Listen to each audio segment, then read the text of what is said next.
Welcome back What to episode the number is Music it, Bar Chris? Podcast. What episode number are we? 37. 37. Wow, we're getting mature now, aren't we? We're getting close to 50, buddy. And I'm getting close to 50. You're getting close to 50 and probably in yes, I'm over that one there. So, All right, really. No, you Metallica fan. Metallica is like everywhere at the moment, aren't they? They are. It should be. Wow. Well, Absolutely. I mean, I've talked to you before. I said, you watch Stranger Things? And you say, no, not really. And well, the final episode had this epic battle where the heavy metal dude that I told you about played the solo from Master of Puppets to all the crazy stuff. And now everyone's gone mad for Metallica. Yes. Again. Apparently that was, I read today, and I don't know if this is true or not, but apparently the music was actually recorded by Ty Trujillo. Oh, which is obviously Rob's son. Rob's son. I thought so. Yeah. God, I was watching some old this is what we do, folks. This is what we honestly do. We literally, Chris and I, we sit and we watch music videos and read music articles all the time and tag each other in them and all that sort of. That's how we do a ton of our research. And sometimes, like, we must apologize. We haven't been here for the last couple of weeks. That's right. I've been very busy with my work. Chris has had family commitments. I actually went away on a little holiday, little sojourn, and we've come back a bit refreshed. And there's always something going on. I remember when we started this podcast, we started thinking, God, nothing's going on in rock and roll, is it? It's kind of a bit. We came up with this list of things to talk about. We still like to do it, but honestly, when it comes down to it, now when we convene, it's like, well, look at what's happening now in the world of rock music. People are talking about rock and roll again. Especially after 2 weeks off, you see a lot and you hear a lot. It doesn't stop, really. It's good. Know. I know when Chris was messaging me about something on the weekend, I said, hey, can you stop? I'm actually watching some Guns N' Roses videos. Yeah, that's right. And there's a reason why we were watching Guns N' Roses videos. What's that, Chris? We'll get to that a bit later on. Oh, okay. I was ready to get into Guns N' Roses now, but obviously I'm actually really amazed by what I saw the other day on TV, on YouTube. And I want to touch base on this first because I'm really impressed. We've been discussing in the last couple of weeks, last few podcasts about singers losing their voice and not being able to perform anymore. Even people like Bon Jovi, who I've always thought was a great singer and great performer, having problems now with his voice. But then the other day I turned on YouTube. I was watching some music like we both do. And I saw someone who you love and cherish, and I'm not the biggest fan of, but I was really impressed with what I saw. And it was Paul McCartney on stage at Glastonbury at 80 years old, singing very well. Yes, I understand his songs aren't probably the hardest songs to sing, but at 80 years old, still doing what he does from when he, so well. And I just think if everybody had that kind of ability, the world would be a greater place because people like him make people smile. You know what I mean? He brought Dave Grohl on stage. Yeah. He brought Dave Grohl on stage and Bruce Springsteen on stage. Amazing. And I bet you McCartney was tearing it up too. Did you not see it? I haven't seen it yet. I've seen a lot of the photos, but I actually haven't seen the footage of him at Glastonbury. But it's like, he's the oldest person to ever headline at Glastonbury. Yep. Which is a huge festival in England. They have the two major festivals, Glastonbury and Reading. Yep. They're the two big festivals, summer festivals that they have in England. And yeah, Paul McCartney still killing it. Yeah. And good voice, good performer, good show. Like I said, Dave Grohl came on and sang a couple of songs. Bruce Springsteen came on as well and sang a couple of songs with him. And I just think it's really good. And I hope that these other guys that we're listening to, like Vince Neil and Bon Jovi, I hope they get better with their voice. I hope they go get the treatment they need or they do what they need to do to keep performing because I'd love to see all those guys who I follow still performing at 80. I know it sounds a bit weird, but I would still like to see them keep continuing. But credit to Paul. He did also have a song there with John Lennon on the screen. Yes, he and did. they He sang did. the song "I've Got a Feeling." That They was the sang one. that I've got a feel. from the Let It Be album back in 1970. They recorded the song in 1969, and I was born in '72. That's correct. Amazing, amazing. Mm. So well done, Paul. I really have to give credit to him. And I just hope he does it at 81 and keeps going. It's really good. And all the younger up start musicians can just get some, what do you call it? Some kind of inspiration from someone who is so good, I guess you'd say. Yeah. And I think probably too, we talk about these artists with their voices and stuff like that. There are people especially in Los Angeles, I think there's a few here in Australia, specialists that can help singers with their voices. Yeah, for sure. They really can, and they've all gone to these guys and said, hey, I don't sing as well as I used to. Or I think Jimmy Barnes has actually been to people like that, because you really listen to Jimmy sing and he's actually he's singing better than he did. Technically, Jimmy Barnes is singing better than he did many, many, many years ago. Because to sing like someone like him is outrageous. I mean, the guy, his warm up. If you've ever heard Jimmy Barnes's warm up, it's actually a bit scary, because he can hit some. Oh, he just skull when he used to drink. He'd skull like and just go, I won't do it because it'll just and he just goes. He screams, and it would come from down here, the proper singer, and it's really loud. It's really, really loud. His scream. It's like nothing else. He's one of the most unique singers. It's like nothing else. And I think he had to go, and because obviously he was using the alcohol as a thing, to learn how to do that. And some of his latest material, like even I'm not a great fan of the songs, but you listen to him singing, and he's singing actually better than he probably did as a younger person, because he's probably using his voice better. So they can all be, as we've said, Chris, they can all be helped. They can all be helped. Speaking of singers who are singing quite well, I watched a bunch of Metallica songs recently. They've been playing live over in Europe and doing the festivals, and I still think they played Metal Militia and they played Trapped Under Ice, and I actually felt that James sang it really, really well. And I think if Jason was there, Jason probably would have sang it or helped out. But his song singing is going very, very well for what he's doing. That style of music. So credit to him. Whatever he's doing in the off the stage and getting singing lessons, whatever he's doing, or helping his voice, it's working as far as I'm concerned. Because Metal Militia and Trapped Under Ice are not easy songs to sing at their age. So well done, mate. They were all like from the first two albums, and James sang completely differently on those first two records than he did.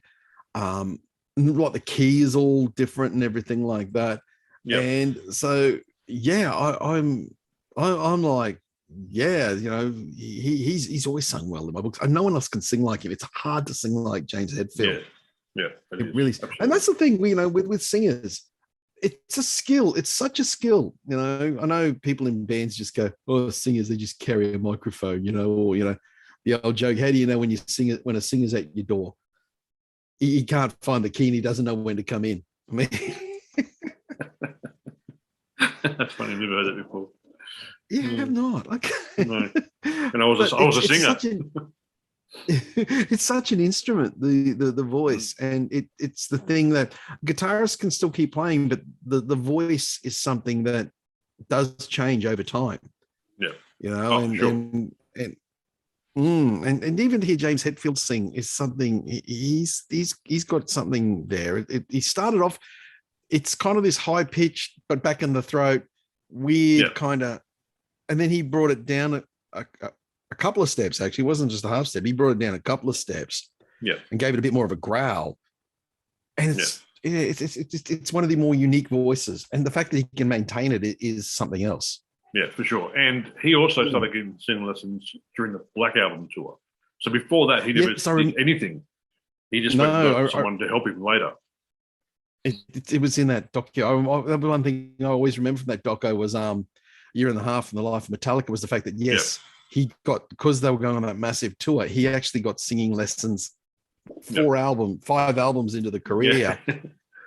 And After the heaviest ones possible, he finally gets singing lessons. Yeah. So, He actually got and started doing the me. He started doing his voice exercises and things like that. So yes, he really does. He's definitely got something unique there. But yeah, credit to you, Paul. Touching on Paul having a stage show with a bit of stage with John Lennon, I saw the other day Brian May played, and he had the hologram of Freddie. And after that happened, they sang the song together. He got a bit upset, which is so emotional for him, obviously, and he kind of reached out and touched the hologram. And I just love those kind of things, bringing people who have passed back into stage. I'd love to be there to see it, because you'll never, ever see it the right way, in reality. So good on him for doing those kind of things, even having Paul McCartney, John Lennon on the big screen playing with Paul. I think it's really good, because these people have made their place in the music world and they've been respected forever. So bring them back on stage if you can, It's good. I was always a bit ambivalent about that sort of thing. Probably still am a little bit. I remember going to see Zappa play Zappa a few years ago now, and there's a bit where Frank, they showed footage of Frank playing lead guitar with Dweezil, and it was almost like they were playing off each other. Okay. And it was actually very cool. I was really like, oh wow, that actually worked better than I thought it was going to work. And I know the Zappa Family Trust have I've got a new tour now where they've actually got holograms of Frank playing. So that will be interesting, to say the least. I mean, because he recorded everything. But, hey, speaking of Zappa, just see that Universal Music bought the whole damn thing. I know. Did it say a price? The vault. Did it say a price? They never did, but imagine. No, they didn't. Well, everyone else has got their price, but Zappa has been like, I know Zappa doesn't have the commercial appeal that the others had. Say, like Springsteen's been the highest. Pink Floyd, I think, have sold a lot of their stuff now, which would be phenomenal. I think they'd be up there in the top three. I think it'd be Beatles, Floyd, and Zeppelin. Yep. But because with Zappa, you don't just get what they're getting, the whole lot, the vault, the movies, because he filmed everything, he recorded everything, everything is there, and and they're going to look after it, and because the family was in dispute about a lot of Zappa stuff, so maybe that's probably a good thing that they're now getting it controlled by somebody who can say, right, this is where everything goes, and because it all comes down to money in the end. But I imagine I think Zappa would have been sold for quite a bit. I reckon it would have sold. Absolutely. I saw an article the other day about, I think I tagged you in this as well. It's something that has always intrigued me, because I'm not a huge Kiss fan like you are, but the Revenge came out years and years ago, back in the 90s, and it's my favourite Kiss album. It's my only album I own of Kiss, and I think it's one of the heaviest albums of theirs. And it was actually, the article was about, is Revenge the heaviest album from Kiss? What do you think, being a Kiss fan? Well, we talked about this before, and now you're saying it. Kiss have always sort of attracted the heavy metal crowd. Yeah. And they always sort of call themselves the heavy metal Beatles at the start. But their albums, what the thing is that Paul and Gene can write pop songs. Yeah. But they've always had a heavy edge. It's pop songs with a bit of heavy to it. But when you get down to like really down-tuned guitars, low, that car's noisy, down-tuned guitars, low-end bass, all that, the real proper heavy stuff. There's probably two that stand out, which is Creatures of the Night, which came out in 82, and Revenge, which came out in 92. Both albums are pretty kick-ass. Mm-hmm. Revenge, though, if I had to pick one, I would always pick Revenge. It starts with Unholy, which is one of the heaviest songs Kiss have ever done. I was actually, after reading that article, I went and watched the video of Unholy and was Oh, like, did you? oh yeah, oh yeah, Gene, the way Gene sings it, it's so he's got it right in that register, the heavy register and everything. I mean, God of Thunder is a heavy song. So, they've been doing heavy stuff, but a consistently metallic sounding record. You can't go past Revenge. And it's actually chock full of really good Kiss songs. Spit, Take It Off. Domino. Domino. I love Domino. Even though lyrically today, Domino is probably not, 30 years on, is probably not the best song, but I love Domino. Cool song. It's a cool song. Great. It's a cool song. It's definitely one of the heaviest, I reckon. I love it. Yeah, I just wanna, some really good songs on that. So if you, Kiss were going for something there, and I think probably they hadn't done the big reunion tour. I think they would have continued on that. But mind you, the album they were recording after was more grungy, the Carnival of Souls, and they never finished that record properly because the offer came in for the reunion, and they kind of went, okay. Why not? Yeah, why not? Fair enough. We make 200 million instead of making 20 million. Let's make $200 million. So let me think about that.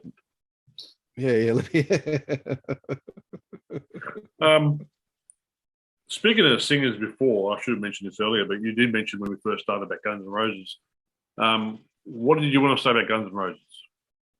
Oh well, there's stuff on the internet about how should Axl give it up? He's not sounding great on this particular leg of the tour, and it's no longer the Not in This Lifetime tour. They're on a new tour now, and it's coming to Australia at the end of the year.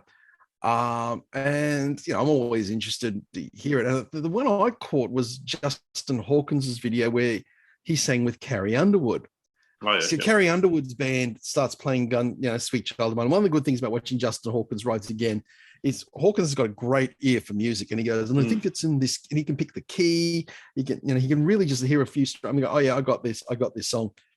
And he said, and the first thing he said was, well, it's in the original key. Okay, so this is going to be interesting. And Carrie sings the first verse, and then Axl Rose comes out and sings the second verse of Sweet Child of Mine. I thought he was, people are saying, oh, Axl shouldn't be doing it anymore. I thought he sounded great. I was expecting, something really kind of average, and I didn't. And when he mentioned that Axl was singing in the same key, the original key, and when we've talked about this in the last few episodes about how singers aren't singing in the, in their all normal keys anymore. They're dropping half step or full steps or whatever you want to do. I thought Axl singing his original song in the original key says a lot. When I talk about singers with Jimmy Barnes, Axl's probably in that category. And I was thought, what are people complaining about? And it just also reminded me too when Axl stood in for Brian Jones on the AC/DC tour. Have you ever watched those videos? Axl kills it. He absolutely crushes it with the AC/DC. So he still got it. But what did you seen something a little different?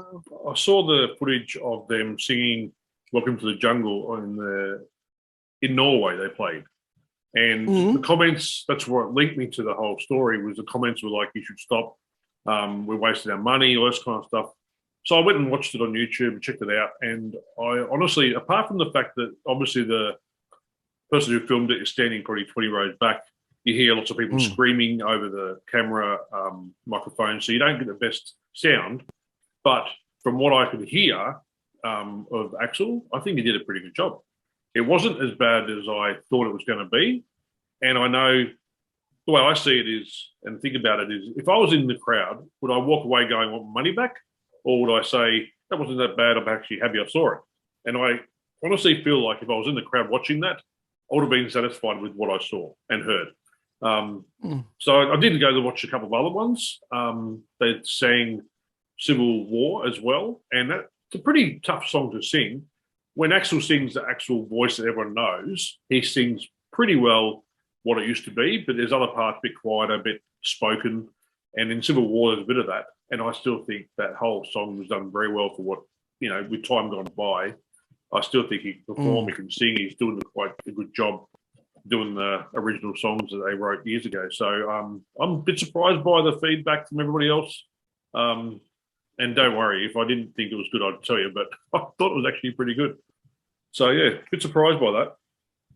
Yeah, look, I mentioned before that apparently they've had to cancel a couple of shows due to illness. So maybe Axl was just not well. Simple as that. Well, he seems better not well than some people do well. Yeah, simple as that. He maybe just wasn't feeling that crash hot. Because nowadays everyone's got a camera, so they're going to catch you whether you're doing an off show, killer show, or whatever. So ain't that the truth? Yeah, and that was the thing. I was sitting there watching some Guns N' Roses videos of Axl singing, "Welcome to the Jungle" at shows, from this tour and a couple of years ago and stuff. Oh, sounded great, Which made me think to myself, do I go see Guns N' Roses when they come back? Maybe I do. Well, I'll be there. I've never seen Guns N' Roses. Have you got your ticket yet? Have you? Or yeah.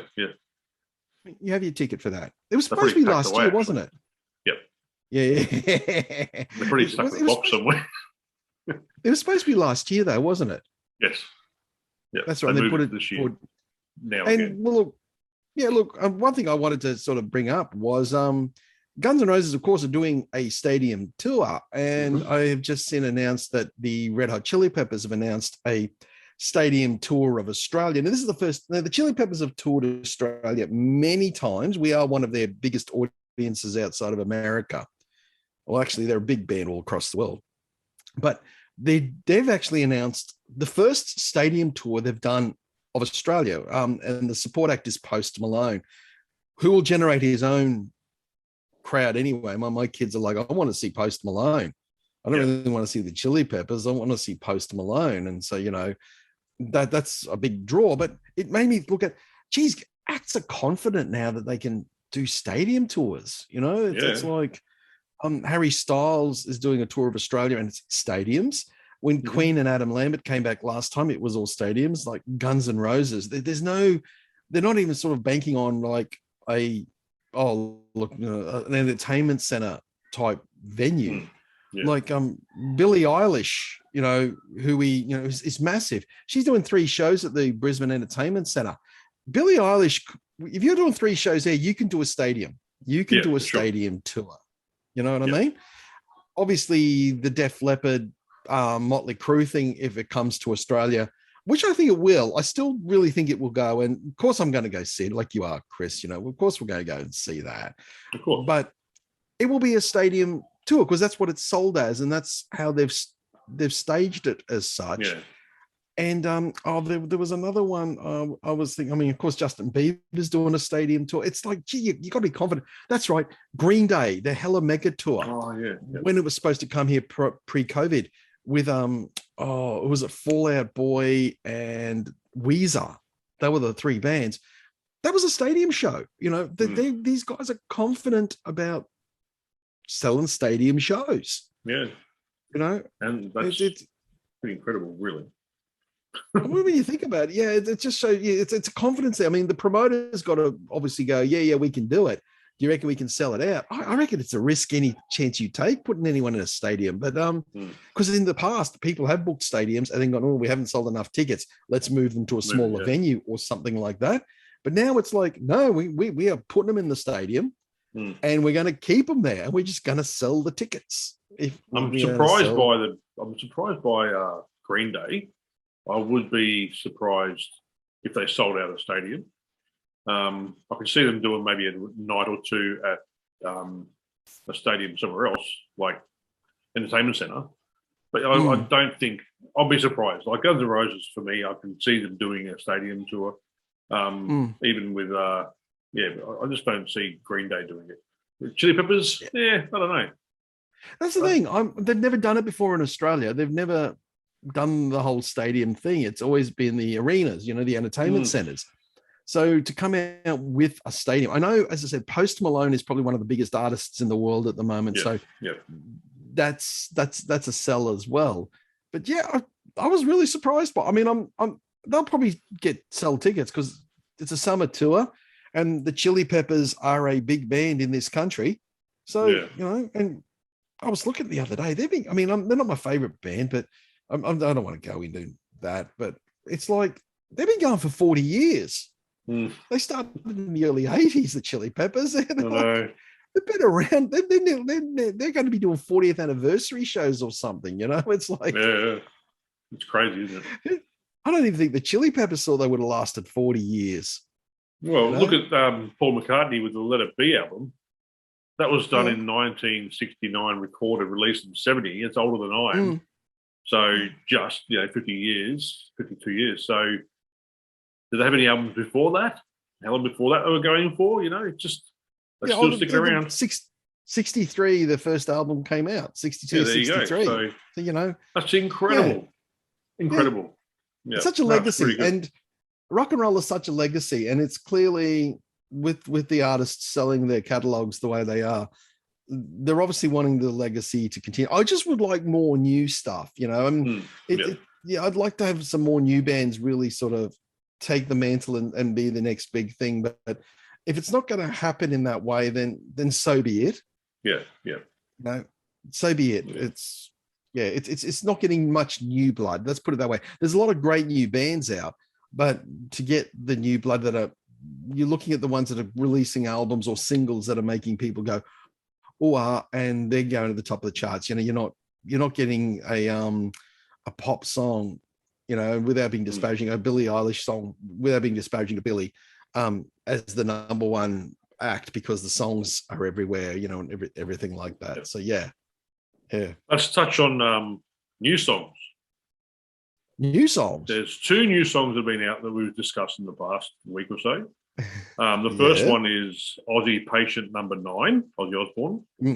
He has an album coming out in September 9th. His album comes out with the same title of Patient number 9. You've heard the song?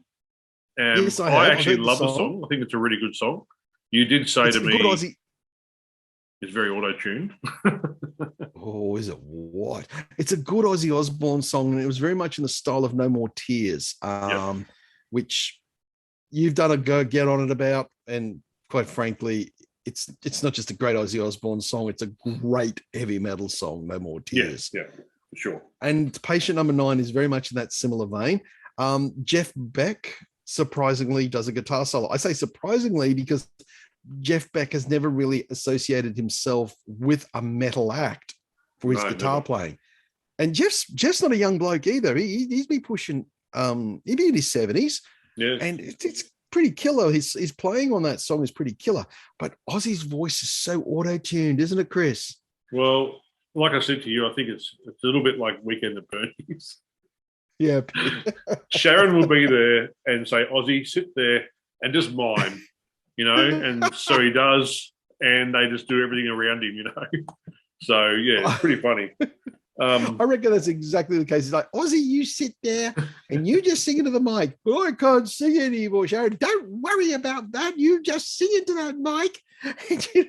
Yeah, and I did like Justin Hawkins talking about it the other day on his little podcast, because he mentions when he watches it, there's a demon, there's a wolf or a werewolf, there's bats, and they've just got everything that's like Ozzy into one video clip, It's just so funny, but I really like the song.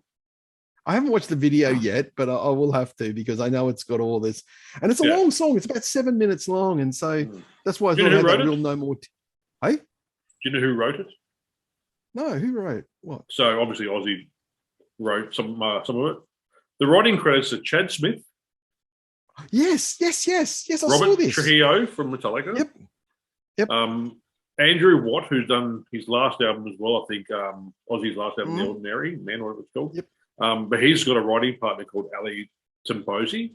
So they're both part of it, and also Ozzy. So, yeah, I was just quite surprised to see Chad Smith and Robert Trujillo part of the writing credits. So, yeah, that was really good. Yeah, it's like everybody who played on the song got a writing credit. I saw that. Yeah, I did. Yeah. Yes. Another song that's new, which we have discussed, is the new Megadeth now. I'm a Metallica fan. I do like Megadeth in some ways.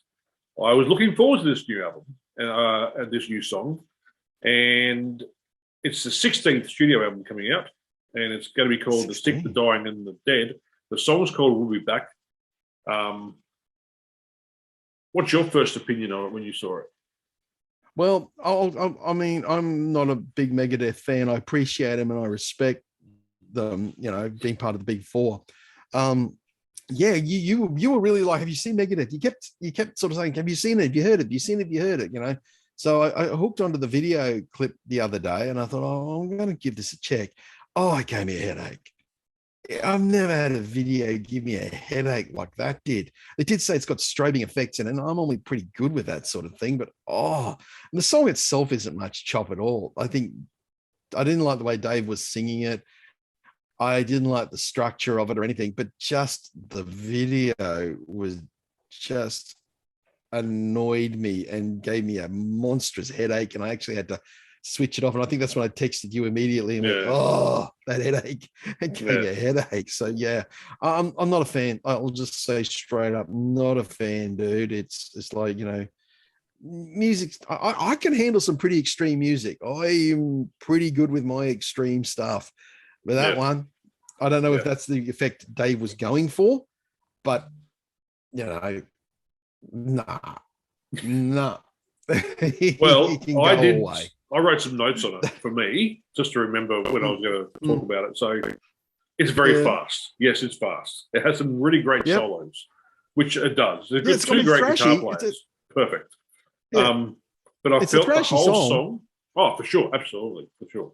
But for me, like you said before, a bit messy. I found it to be so disconnected throughout. It just did not flow to me. It doesn't flow. And to me, again, I don't like listening to his voice. I think his singing has always annoyed me. But in saying that, for those who watch the podcast, or I've already talked about with another fellow who watches this and who likes the song, and he knows I'm biased towards Metallica over Megadeth, but I'm not. I do like Megadeth. Their albums, Euthanasia, their album Countdown to Extinction, I own both of them. I love them.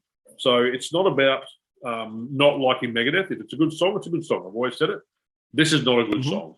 It is an absolute mess. It wasn't put together very well as far as I'm concerned, which to me is very sad because I was looking forward to something new, thrashy, and I didn't get it. The video. I always, Don't get me started on the video. We are running out of time here, but it reminded me straight away of Metallica's "The Day That Never Came," the whole army war kind of scenario. And I found it really cheap and nasty when they were on a beach with a big pier going out and two soldiers fighting. And to me, I was like, I've been on that beach. It's in California, most likely. It looks exactly like a California beach with a pier. Two guys fighting really badly underneath it. And I'm like, come on, guys, you're Megadeth. You can do better than this. You know what I mean? So the video put me off as well. The video well put me off. But I've always had mad respect for Megadeth, and I think their first three albums are three of the best titled albums in music history. Oh, really? Which is nice. Peace Sells. Was it Killing Is My Business and Business Is Good? Peace Sells, but who's buying? And So Far, So Good, So What? Yeah. Three of the best album titles in history. Mad respect for Megadeth for those three. I really do. I really do. Anyway, back to cool thing, hey? We'll go to the cool thing. We're about 4 minutes left, so I'm going to touch quickly on mine. Okay, you do. It's going to be really quick. I read the other day Rammstein played a live concert in Coventry in England, and they could hear the band from 18 kilometres away and had all these complaints from all these people living in that range complaining about the noise from Rammstein. Any band that can play a concert and get complaints 18 k's away, that's cool to me. That's cool to me as well, mate. I wish I was think that's awesome. I wish I was there too. A lot of people were there without knowing it. Yeah, that's my cool thing. Listen to Rammstein if you can, because it's a great band and they play loud and they are really good. And your turn is? My cool thing is it's a weird one. Once again, it's on YouTube, like all my cool things seem to be. It's a little state. It's a channel called Destruction Nation. I think it's the people who did the animation for GTA, Grand Theft Auto. They literally just computer simulations of cars getting wrecked. I love it. No one's getting hurt. But it's all physically correct. You know, the way the cars crumple, the way cars flip. And I find it strangely alluring, strangely relaxing. and I love it. Destruction Nation.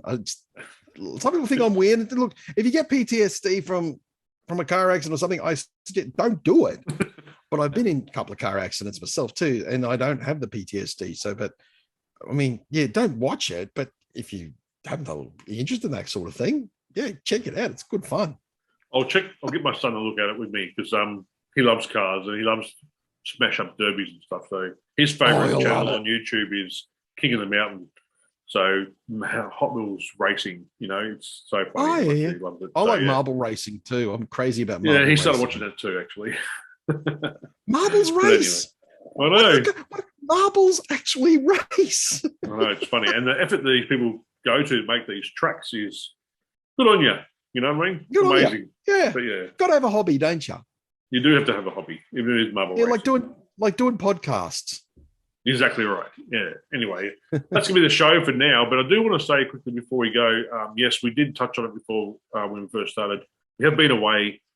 We used to be regularly on a Friday and I get on it every Wednesday just because of work commitments and timing and so forth with us trying to get on Zoom.